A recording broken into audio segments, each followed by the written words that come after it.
Every day, something dramatic happens in the Caribbean that affects our lives. We'll give you the details. We'll give you the facts on Caribbean Perspective with Eddie Frederick. Here's Eddie Frederick. So glad you can join us. Guyana's Ministry of Health is recommending that students be vaccinated against COVID-19 ahead of the reopening of the September school year. This story takes the lead in today's edition of Caribbean Perspective for Wednesday, 25th August 2021. Details when we return. Hubbard's big promotion is back. Live free for 1 year. Spend $50 or more in any Hubbard's department and receive a chance to win big prizes every month. Property or vehicle insurance for 1 year. Free internet, cable and data for 1 year. Free fuel for 1 year. Free cooking gas for 1 year. Free electricity for 1 year. Free drinks for 1 year. Extra cash account and the big free groceries for 1 year. Promotion runs from April 1st to September 30th, 2021. Live free for 1 year with Hubbard's in association with Solgas, Flow, Grenadian General Insurance, Carib Brewery, Coca-Cola, Grenada Bottling Company, Grenlec, Communal Cooperative Credit Union, Dutch Lady Milk, Promo, Danny and Supreme. Terms and conditions apply.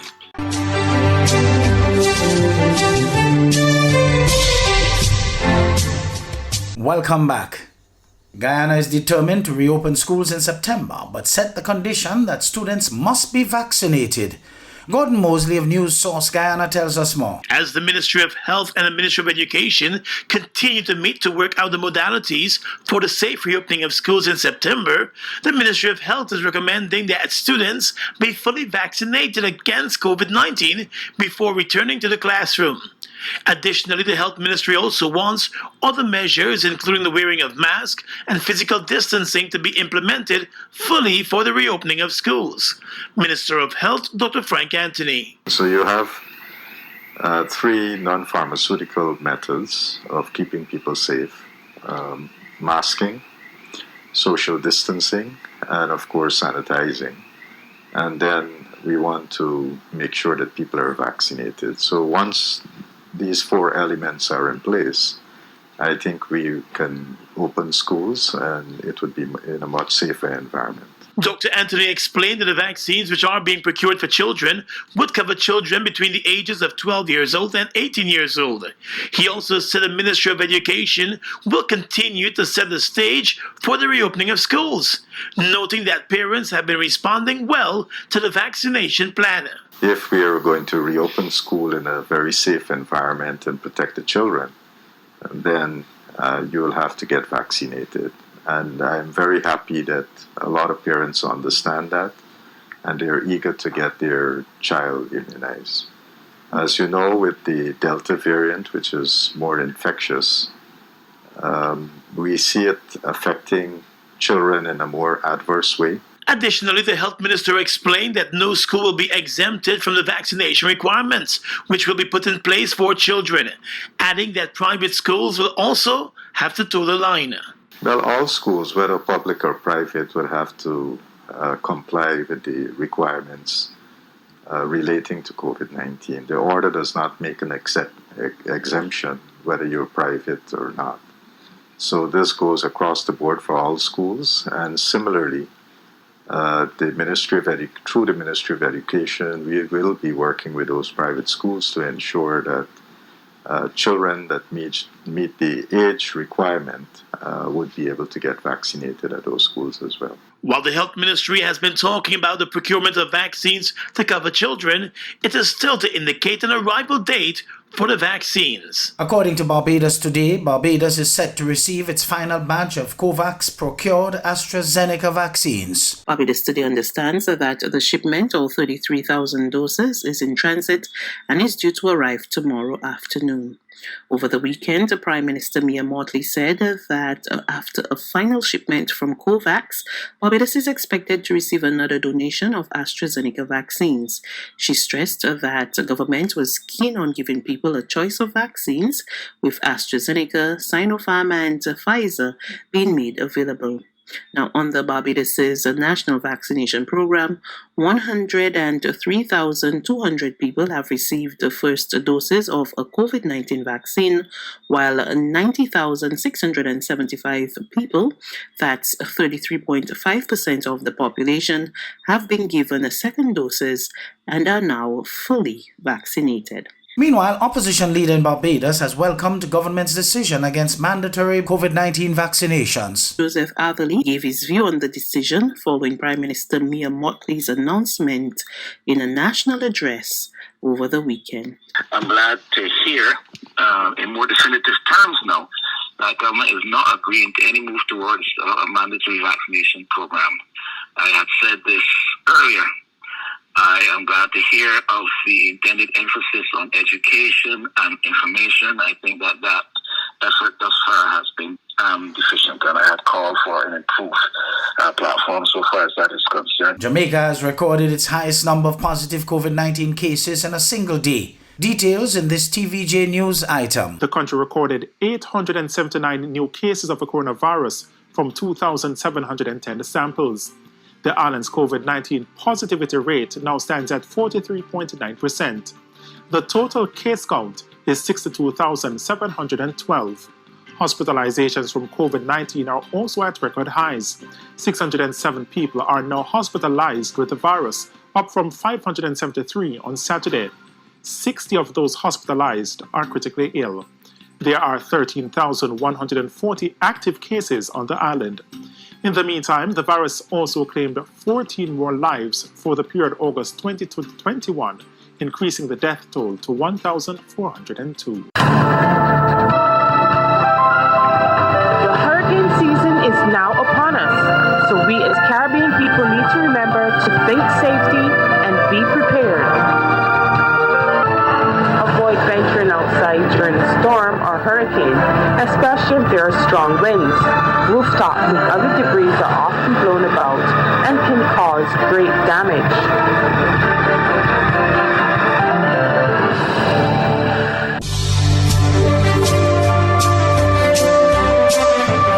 You're listening to Caribbean Perspective with Eddie Frederick.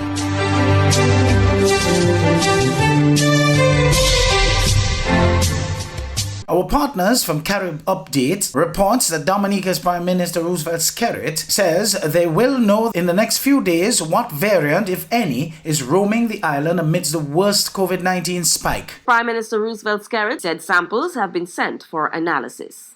We should have scientific confirmation of this over the course of the next few days, as samples have been sent abroad for analysis as to whether there was the presence of any of the known variants of the dreaded COVID-19 virus that would have contributed to the rapid spread of infection here in Dominica in recent weeks. Skerrit acknowledged that the infection rates there have gone in the wrong direction in the last month.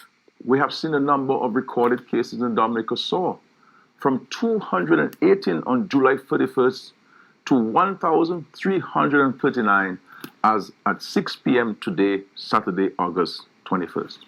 While the Dominican leader has not ruled out a total shutdown of the country, he said his administration will hold out a little longer. Will there be school? Will there be normal school? Will we increase the period of quarantine on entering Dominica? Will we request more COVID tests of persons coming to Dominica? Will we request more frequent testing of persons living and working in Dominica? These are all the questions that will be answered in the coming days. Prime Minister Skerrit says there are many measures under consideration. My government will not make Peter pay for Paul. We will not lock the innocent in their homes because of the selfishness and recklessness of the guilty. We will not cause those who need to earn a living to go without bread or money to pay rent, simply because a few misguided among us refuse to see the light. We live in an era where working from home is becoming more of the norm than an aberration.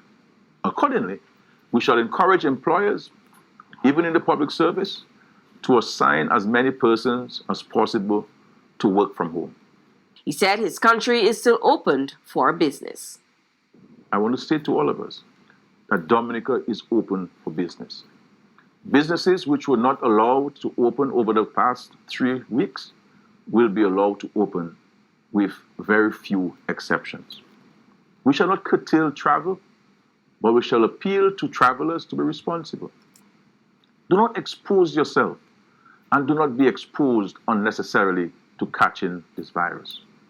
The government is doing what it can and what it must to manage the spread of this virus across Dominica. Media worker Hamilton Gregory says he is fighting for his life after contracting COVID-19.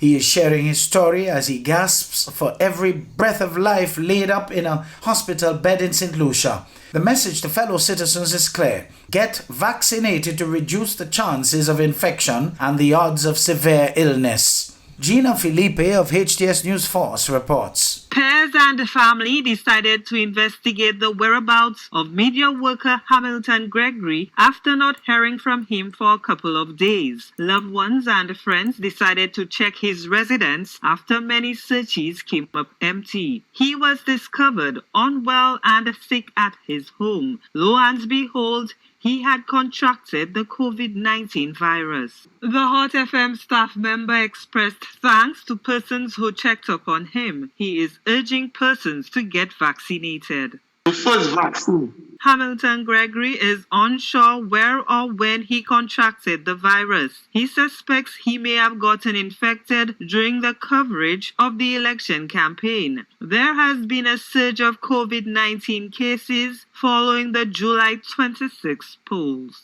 Gina Filippi, HTS News Force. Did you know that your friends and family can now shop at the Food Fair from anywhere in the world and you can receive here in Grenada? The Food Fair and GrenadaMarket.com now make it possible through secure online shopping and personalized customer service. Simply send your loved ones a list of your preferred items or let them fill an online basket and the items will be available for pickup or delivery. Visit GrenadaMarket.com or thefoodfair.gd today for more details. The new norm. Spread the news.